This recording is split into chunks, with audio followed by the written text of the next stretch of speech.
These questions are about upper and lower bound. All right, the first one reads, the length L meters of a football pitch is 96 meters, correct to the nearest meter. Complete the statement about the length of this football pitch. This statement implies that you should find the upper and the lower bound of the football pitch.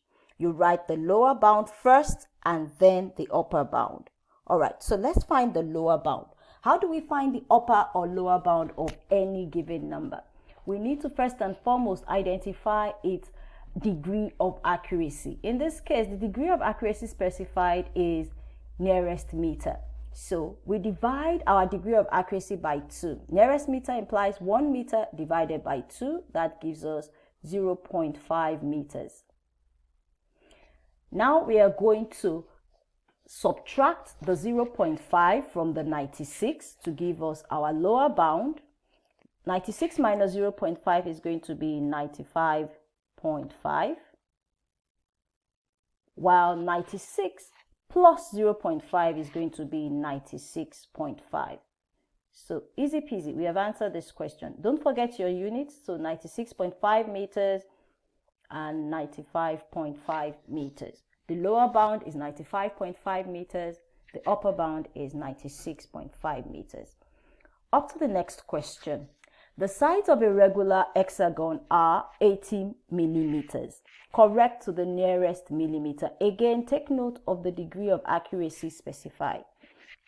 Calculate the lower bound of the perimeter of the hexagon. Now, since it's a hexagon, we know it is a 6-sided shape, 6 sides. So we have to bear that in mind. And the degree of accuracy is 1 millimeter. So we say again 1 over 2, which gives us 0.5 millimeters. The calculation required here is the lower bound. So for lower bound, remember, we are going to subtract this number. So 80 minus 0.5, which will give us 79.5 millimeters. But that's not all. We are looking for the perimeter of a 6-sided shape. Since it's a regular hexagon, its perimeter will be 6 times 79.5. Remember, regular shapes have equal sides all over. So 6 times 79.5 is going to give you 477 millimeters. So the next question now. Virat has 200 meters of wire, correct to the nearest meter. Remember, we look out for our degree of accuracy, nearest meter. Quickly find what the number here will be, 1 over 2, which is going to be 0.5 meters. And it cuts the wire into n pieces of length 3 meters, correct to the nearest 20 centimeters. Now, in this particular scenario, you need to be observant and notice that this is in meters and this is in centimeters. So you need to change this degree of accuracy to meters. 20 centimeters is the same thing as 0.2 meters because 100 centimeters make a meter. What do we do to our degree of accuracy? Again, yes, we need to divide it by 2. So the number we need here is going to be 0.1 meters. Calculate the largest possible value of n. If we are looking for the largest possible value of n, meaning the largest possible number of pieces of the 3 meter length, what we will need to do is to divide the total length by the length of each piece.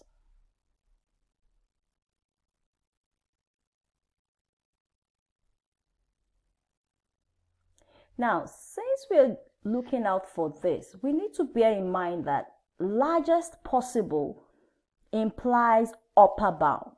So we're looking for upper bound. When you're looking for upper bound and the scenario is a division, you are going to divide the largest possible, meaning you need the upper bound of this, by the lowest possible, meaning you need the lower bound of the denominator. Remember, when you are dividing and it's upper or lower bound, it's a division question. The numerator will need to be upper bound while the denominator will need to be the lower bound, and vice versa. We'll be looking at that in the next question.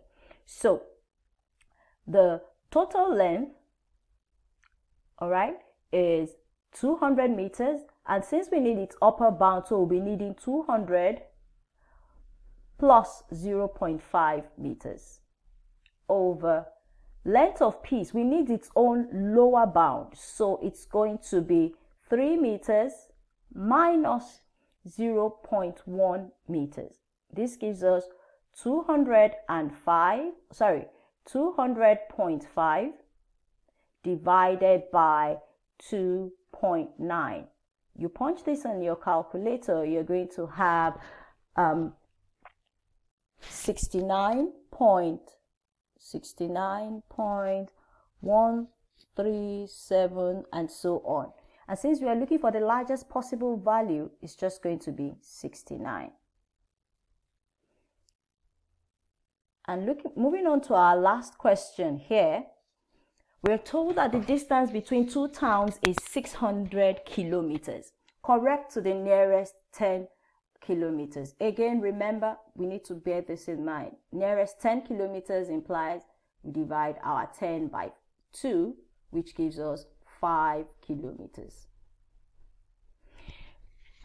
A car takes 8 hours 40 minutes. Correct to the nearest 10 minutes. Okay, so what we need to do here is identify this as our degree of accuracy divided by 2. So that is 10 minutes divided by 2 will give us 5 minutes. Now we are looking out for the lower bound of the average speed. Speed is given by, speed is distance divided by time. Now, since we're looking for the lower bound, it means we need to make our numerator as small as possible. That means we need its lower bound. And our denominator as big as possible, so we need its own upper bound. All right, so for the distance, the lower bound is going to be 600 minus 5, since it's lower bound, we subtract, divided by 8 hours 40 minutes, 8 hours 40